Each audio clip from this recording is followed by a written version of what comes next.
The Honourable Governor for Southern Highlands. Thank you, Mr. Deputy Speaker. Before I ask my questions without notice to the Minister for Labour and Employment, let me recognize the students who are here to witness how leaders of the country behave and conduct their business in Parliament. So may I recognize all students who said he come.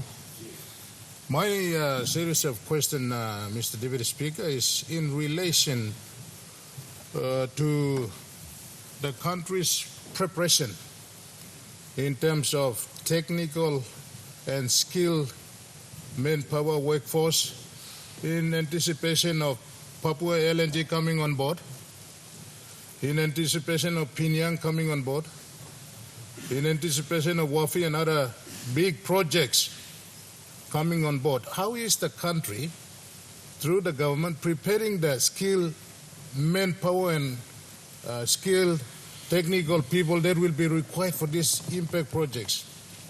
I'll go to the prepared question, but I say this because when the PNG LNG came on board, we thought the country was prepared in terms of the labor and workforce. But it gave us a shock when we realized that the country was not prepared with the technical manpower and skills that were required, and we brought in Filipinos and all kinds of people to come and work for us. So, Mr. Deputy Speaker, my series of questions without notice, the background there, is directed to the Minister for Labour and Employment, Honourable Kessy Sawang, in relation to the technical and skilled labour requirement for the Papua LNG project, the Pinyang project in the pipeline, and of course some of the other projects that the government has announced.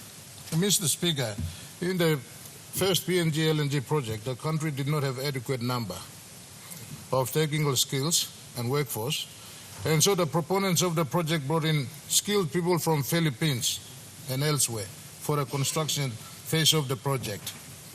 The PNG market did not have all the skilled manpower required for this project. Mr. Speaker, my first question is, what is the Department of Labour and Employment, as the most appropriate government agency, doing in terms of consultation with the industry or with the stakeholders to establish the total skilled manpower requirements for these projects? We need to know as a country. I ask these questions based on the lack of preparedness of the total skilled manpower requirement of these important projects in our country.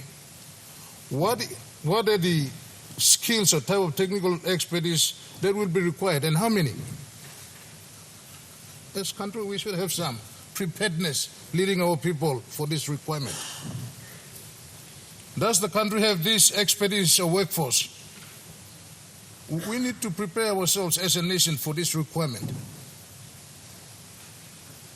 Mr. Speaker, in terms of training institutions, my second question, and manpower requirement, is the Department of Labour and Employment and other relevant agencies of government have any plans for a national training facility to train our people for the manpower requirement for mass engagement and employment of our skilled workforce, or no? If yes, Mr. Speaker, can the Minister inform this Parliament and the people of Papua New Guinea what plans or which training facilities are there to train our local technical skills manpower requirement? We cannot continue to allow Filipinos and everybody else to come and do our technical work in this country. These projects are being announced. We must prepare our workforce. Mr. Deputy Speaker, no.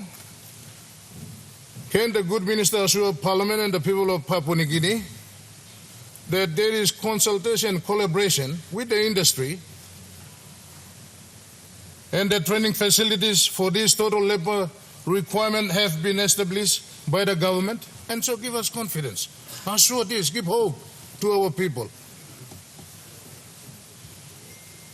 Thank you, Mr. Deputy Speaker. I want to raise this as the country progresses to implement or get some of these major projects, we must prepare our people with the technical skilled workforce, because I say this from the experience on the PNG LNG project where we did not have all the skill requirement and we depended from overseas workforce to come and work in our country. So thank you. The Honourable Minister for Labour. Mr. Acting Speaker, I want to thank the Governor for Southern Highlands for a very important question. And he's rightly pointed out that we have a lot of learnings from the PNG LNG project, so we don't repeat the same in the upcoming resource projects. So from the outset, I want to inform this Honorable House and the people here that the Marape Rosso government is actually very keen on how Papua New Guineans can be employed, can have jobs in these resource projects. So in our medium-term development plan 4 that has recently been launched, it has a target of actually 1 million jobs by 2027. And it actually gives which sectors the jobs should come from. And petroleum and resource projects has a target of 15,000 jobs. This target of 1 million jobs by 2027 is ambitious but achievable plan. When you look at the medium-term the PNG Strategic Development Plan 2010 to 2030, it sets a national target of 2 million jobs. But I must inform this House, I don't know if there's any review that has been undertaken in these 30 years to see whether we have achieved that. But in this government, it has broken down into 5 years of these 1 million jobs. And I want to just concentrate now on the question that he has raised about the resource sector. And first of all, Mr. Acting Speaker, on consultation, yes, when I was appointed in July, after 2 weeks, I had the first consultation with Total Energies. I met with the managing director and the senior management of Total for this very thing and about nationalization of our workforce in the resource sector.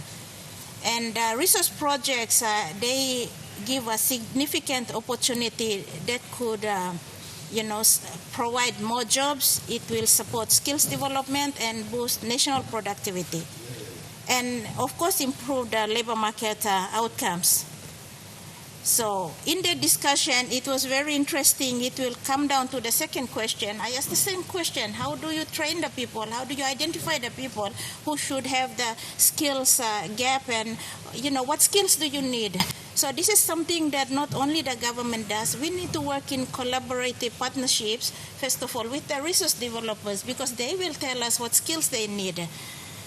So I want to also inform Mr. Acting Speaker that what has my department done on that. So we have a national employment policy, and that policy, actually I read the policy when I was appointed the minister, and it reports absence of public employment service, and it targets the employment matching service for job seekers.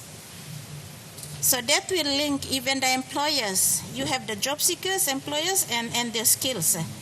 And then there is also a labor market information policy in place, and that seeks to develop a web-based job exchange, occupational database, and career navigator.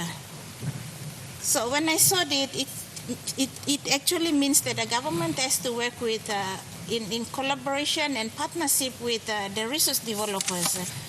So I had a discussion with the managing director of Kumul Petroleum Holdings Limited, because KPHL actually developed a platform called 1PNG.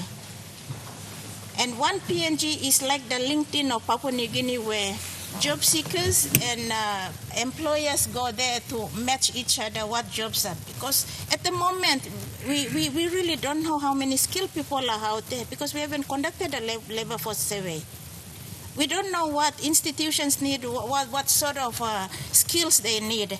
And our Prime Minister has actually directed our Minister for Dehurst to conduct a labor market information survey.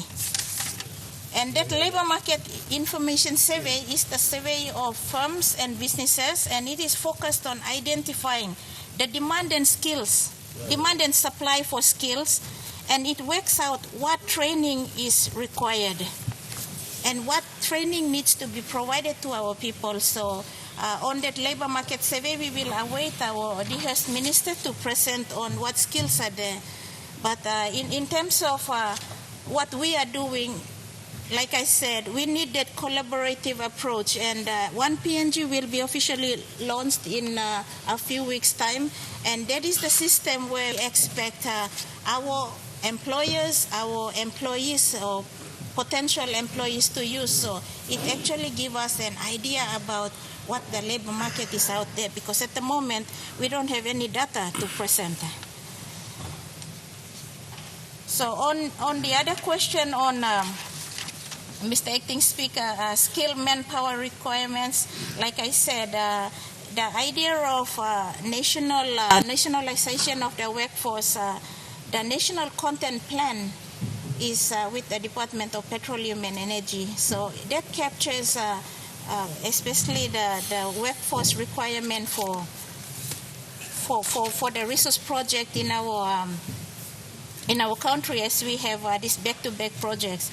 So as a minister, like, my focus is not only on the construction phase, because as you know, in the extractive industry, a lot of people get employed during the construction phase, and thereafter, all these people are pushed out there into the economy. So we got to also have a long-term plan that how do we develop these people, and after the construction phase of a project is over, how do we deploy them into other areas? Like, we have back-to-back resource projects, how do we deploy them? And second, how do we use the skills they have to export them and not only send people out on labor mobility that do fruit picking, but more experienced skill in the skills area. So these are some of the things that we are working on, Mr. Acting Speaker. And in terms of the training institute, I understand that Kumul Academy down at POMTech was used to train people during the PNG LNG project, and that is available. With my discussion with Total, they informed me that they're actually sending people to Unitech and to existing institutions for skills development. So that's another option. Instead of building a new training institute, that's something we could do in looking at building the capacity of the existing universities. So our people who are identified for the skills training can use the existing institutions. So on his other question regarding collaboration, like I said, I have spoken with KPHL, and I think it is an institution that can really help the Marape-Rosso government's target of creating 1 million jobs in terms of building the resources, like the One PNG program that I mentioned. And I am happy that our Prime Minister is the trustee of KPHL, and this is something he can approve and give us more support so we can set these systems that actually helps our people and help our employers. And Mr. Acting Speaker, I will give a detailed written response to our good governor, and I thank him for the opportunity to brief this parliament. And thank you.